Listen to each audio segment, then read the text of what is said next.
So now we've come to Nazareth's song Hair of the Dog. It's another E7 riff. All the same ideas that we've seen in all the other songs. We're starting on an E note. The chord is an E. In an E blues, it's got an E7 sound.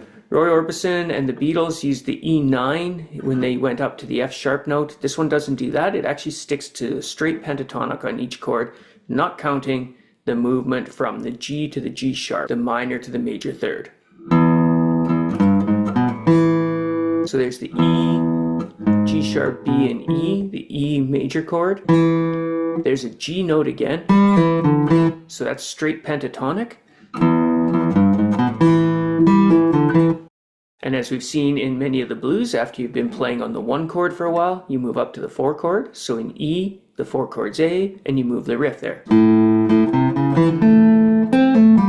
If you want to catch that, you can look at other tabs for it. I just want to see the basic idea that we've had an E7 riff, totally pentatonic, on the 1 chord, moved up to an A7 riff. We're not staying identically in E minor pentatonic when we go on the A chord.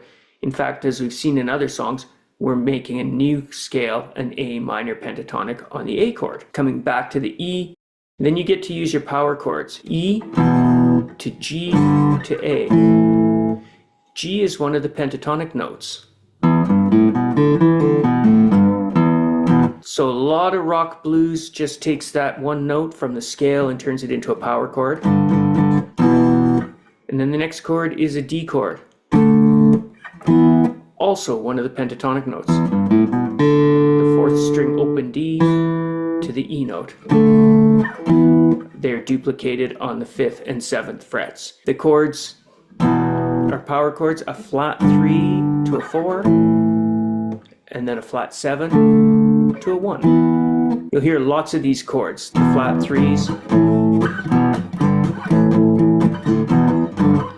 and the flat 7s.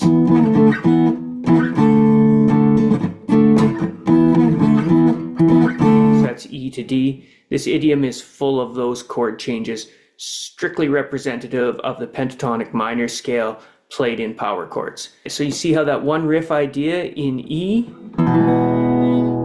covering the E, G sharp, B, D, the flat 7, E, potentially F sharp for a 9, potentially G. This is really just a pentatonic flat 3, but when we include it in a major chord,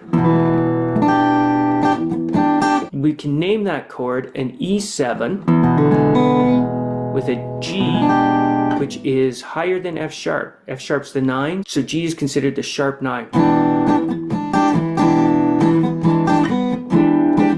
it's the G note in an E minor pentatonic. It's the minor third, it's the note that makes it a minor scale, but when they overlay it on top of a major chord, the major chord has a major third, the G sharp.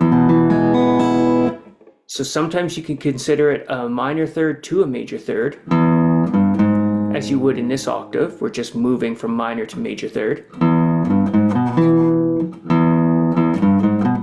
But up here, if it's on top of a major chord, you can consider it the sharp 9. And if you see that nomenclature anywhere else, that's what's happening. I don't think the artists are thinking we need a sharp 9 chord. What they're thinking is we need to play a pentatonic minor scale over top of our major chord. And that's the effect you get.